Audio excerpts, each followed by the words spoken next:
Assalamualaikum warahmatullahi wabarakatuh. Halo, kembali lagi dengan saya Arista Widya Chandra Ningtyas dengan NIM 2201006 Prodi S1 Teknik Permiakan Angkatan 2022 mata kuliah pemrograman komputer. Oke teman-teman, di sini saya akan membuat video lagi, tapi kali ini tentang regresi linear menggunakan least squares method. Nah, apa itu least squares method? Jadi least squares method ini kita akan menentukan garis yang paling sesuai dengan data yang kita punya. Nah, di sini saya sudah memiliki dua data yang memiliki nilai X dan Y-nya. Nah, yang data pertama memiliki banyak data 6 dan data kedua memiliki banyak data 7. Nah, bagaimana jika kita ingin menentukan garis dari nilai yang kita punya ini, dari banyak data yang kita punya ini? Nah, kita bisa melihat di sini sudah ada skripnya ya teman-teman. Di sini saya akan menjelaskan. Pertama-tama seperti biasa, kita tulis CLC, dilanjutkan dengan DISP untuk menentukan judul. Nah, di sini judulnya regresi linear menggunakan least squares method. Nah, dilanjutkan dengan menulis nih n_data untuk menginput banyak data yang kita punya. Nah, ini terserah nih, kalau misalnya kalian punya data 5, ya masukkan 5 data. Misalnya kalian punya data 9, ya masukkan 9 data di sini. Nah, lanjut deh. Untuk menentukan titik-titik data ini, kita bisa menggunakan looping. Nah, video sebelumnya kita sudah belajar tentang looping ya, jadi di sini nggak akan jauh beda pembahasannya. Jadi untuk loopingnya, untuk membaca titik data kita bisa menggunakan for loop, yaitu dengan variabel i sama dengan 1 sampai n_data atau banyaknya data. Jadi misalnya kita punya 9 data ya 1 sampai 9 gitu ya. Dilanjutkan dengan menginput nilai dari data-data yang kita punya. Jadi, misalnya kita memiliki ini 6 data, kita input deh satu-satu nilainya di sini. Nah, setelah itu kita lanjutkan deh dengan menulis XI sama dengan data 1, YI sama dengan data 2. Jadi program akan memilah nih kalau X itu data pertama dan Y itu data kedua. Ditutup dengan N. Sama seperti video kemarin ya, sudah saya jelaskan bahwa for itu atau looping itu akan ditutup dengan N. Tidak hanya for aja ya kemarin ya. Nah, di sini kita menggunakan for. Selanjutnya kita akan mengakumulasi data. Bagaimana mengakumulasi data? Dengan cara ini ya, kita lihat rumusnya. Nah, di sini ada 4 sum. Maka kita masukkan deh sumnya. Ada sum X, ada sum Y, ada sum X2, ada sum XY. Nah, kenapa di sini nilainya 0 semua? Ini kita ibaratkan titik awalnya. Nilai awalnya itu sama dengan 0. Karena di sini kan kita belum menemukan kan nilainya itu berapa, maka kita ibaratkan di sini itu 0 gitu ya. Selanjutnya kita masuk ke looping lagi untuk mencari nilai-nilai ini dengan for loop variabel ii sama dengan 1 sampai banyak data. Lanjut sum x sama dengan sum x ditambah xii. Jadi yang awalnya sum x ini 0 akan ditambahkan nilai x-nya. Nah, di sini ada nilai X kan, nilai X, nanti akan ditambah 0 tambah nilai X ini akan memiliki nilai. Akhirnya, sum X atau sum Y atau sum X2, sum XY ini akan memiliki nilai gitu. Nggak cuma 0 doang gitu ya teman-teman ya. Nah, sama seperti kemarin itu, nggak jauh beda gitu ya. Ditutup dengan N seperti biasa untuk looping.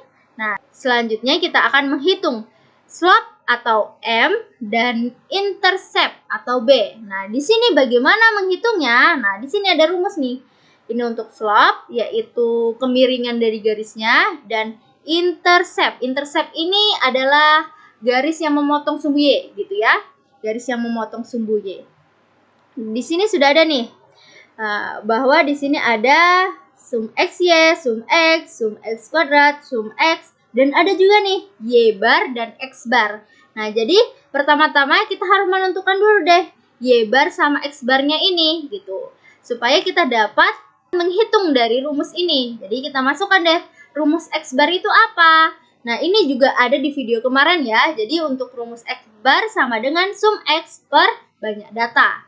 Nah, sama Y bar itu sum Y per banyak data. Nah, baru deh kita tulis untuk M-nya itu apa? M itu sama dengan sum XY dikurang sum X dikali Y bar per sum X2 dikurang sum X dikali X bar. Nah, begini untuk Nah, begini dalam bentuk MATLAB-nya. Nah, terlihat ya teman-teman ya ini ya. Nah, untuk interceptnya juga sama. Di sini ada Y bar dikurang M dikali X bar. Nah, begini untuk tulisan di MATLAB-nya. Seperti ini. Terlihat ya, teman-teman? Nah, setelah kita menulis rumusnya nih, kita akan mencetak hasilnya. Mencetak hasilnya dengan apa? Dengan fprintf, sama seperti kemarin. Nah, bagaimana itu? Ya, kita tulis fprintf, yaitu jumlah data sama dengan persen 4.2 N data. Nah, di sini artinya nanti jumlah data itu 4 karakter dengan 2 angka di belakang koma gitu. Bawahnya juga sama, untuk slope-nya itu ada 4.2, 4 karakter dengan 2 angka di belakang koma, dan intercept-nya itu 4 karakter dengan 2 angka di belakang koma nanti hasilnya ya. Nah, gitu. Nanti akan tercetak hasilnya seperti itu. Selanjutnya, supaya kita bisa melihat sebaran datanya ini, kita bisa menggunakan grafik. Dalam MATLAB, untuk melihat atau memunculkan grafik, kita bisa menggunakan plot. Nah, di sini ada plotnya ya. Ada plot XY, Y0. Nah, apa ini Y0 ini? Jadi nanti sebaran datanya itu akan berbentuk lingkaran gitu. Dan dengan warna yellow. Jadi nanti bentuknya tuh lingkaran dengan warna yellow. Nah, ini opsional. Kalian bisa ganti jadi blue, bisa ganti jadi green, bisa ganti jadi red, terserah kalian mau apa. Ini opsional untuk warnanya. Nah, sama lingkarannya ini bisa nanti diganti segitiga kah atau apa, terserah kalian ya, teman-teman ya. Terus di sini kita akan masukkan juga nih width-nya atau ketebalannya. Ketebalannya di sini saya menggunakan 2. Nah, kalian bisa deh ketebalannya gunakan 1 atau 3, terserah kalian. Di sini opsional juga. Dengan marker face color-nya atau di dalam lingkarannya ini warnanya yellow juga gitu. Selanjutnya ada, kalau misalnya ada persebaran datanya, maka ada garisnya. Kan kita akan menentukan garis kan, garis yang paling sesuai. Kita bisa menggunakan ini juga nih. Nah, kita awalnya, selanjutnya untuk mencari garisnya, garis yang menentukan nih, yang paling sesuai dari data yang kita punya, kita bisa menggunakan Xmin sama dengan min X. Pertama-tama kita cari, baru Xmax-nya berapa, maksimal X-nya, dan kemiringan garisnya itu berapa. Nah, ini dapat rumusnya dari sini untuk mencari kemiringan garisnya ya. M dikali Xmin ditambah B, M dikali Xmax tambah B, itu untuk mencari Y-nya ini kemiringannya. Nah, baru deh kita masukkan plot juga gitu. Jadi ada 2 plot di sini, teman-teman. Plot untuk persebaran data, yaitu titik-titik ini, nilai-nilainya ini. Nah, ini plot untuk garisnya, garis yang memotongnya gitu ya, garis yang sesuainya dengan data yang kita punya. Kita dapat menulis Xmin, Xmax, Ymin, Ymax. Nah, di sini ada G. Nah, tanda min seperti ini. Nah, maksudnya di sini tuh G-nya itu nanti garisnya itu, garis yang memotong itu berwarna green. Nah, di sini opsional juga, kalian bisa ganti biru atau ganti kuning juga atau ganti merah, terserah kalian di sini ya. Dengan bentuk garisnya itu solid atau garis lurus gitu. Kalau misalnya kalian mau garis putus-putus bisa. Ini diganti juga, ditambahin begini aja. Nah, karena saya mau membuat garis lurus, ya saya akan menulis ini aja gitu. Lanjut, di sini ada ketebalannya juga. Di sini ketebalan garisnya saya menggunakan 2 gitu ya. Gitu. Lanjut deh. Di sini untuk gambar grafiknya nanti. Nah, di mana nanti ada input data, ada vital light-nya, ada nilai X-nya, label X yang di bawah sini tuh biasanya tuh ada nilai XY-nya juga di sini tuh kan. Nah, kita bisa menggunakan ini. Nah, terus ada titelnya juga nanti dan grid on ini. Jadi grid on ini kalau misalnya dalam buku grafik atau matematika itu biasanya tuh ada bentuk yang kayak kubus itu loh. Nah, itu untuk memudahkan membaca sebaran nilainya, teman-teman. Nah, seperti apa sih itu nanti? Kayak mana sih? Daripada bingung, kita langsung aja ya. Kita run aja. Kita akan mencari 2 nilai ini, 2 soal ini ya. Kita coba run. Pertama, kita akan mencari ini dulu, yang nilainya 6. 6. Lanjut, kita masukkan ada 0.2, 8.0, 0.4, 8.4, 0.6, 8.8, 0,8, 8,6, 1,0, 8,5, 1,2, 8,6. Nah, sudah masuk semua nih nilainya teman-teman ya. Sudah kita masukkan di sini. Sama ada 6 data banyaknya. Baru kita coba enter lagi. Nah, dapat hasilnya yaitu jumlah datanya itu 6. Ada swapnya itu ada 0,44, interceptnya itu ada 8,17. Nah, di sini nih kelihatan nih garisnya nih. Garisnya itu. Nah, nih garis yang memotongnya itu kan ada di 8,17 nih. 17 nih. 8,17 di sini. Nah, banyak sebaran datanya tuh ada di sini. Nah, di sini terlihat kan teman-teman kan bahwa garis yang memotong ini di 8,17. Nah, di sini dan sebaran datanya terlihat nih.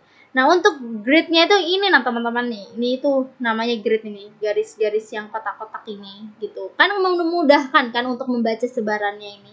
Dan warnanya itu, ini warna yellow, ini warna green. Nah, itu opsional, kalian bisa ubah-ubah. Seperti itu ya teman-teman ya.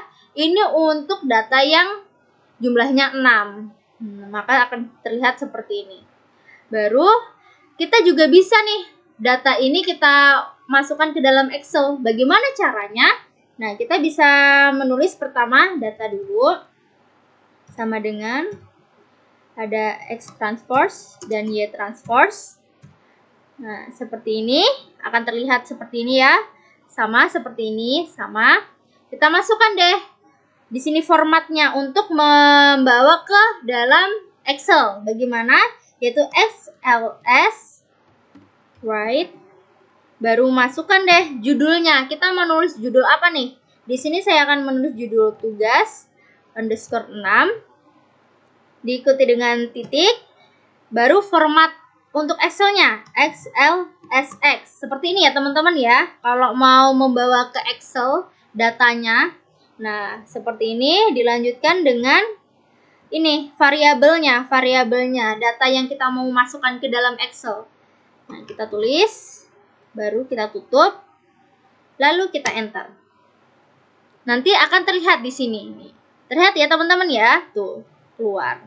Nah, setelah itu kita bisa deh melihat nanti di script kedua. Tapi kita buat dulu untuk ke soal yang nomor 2-nya juga. Jadi nggak bolak-balik ya teman-teman ya. Kita masukkan, kita run lagi. Untuk script nomor 2 yang jumlahnya ada 7. 1 ada 2,2, 2,30,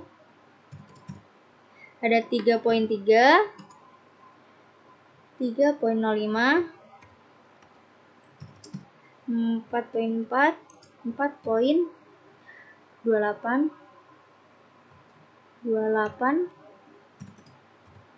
ada 5,5, 5,75,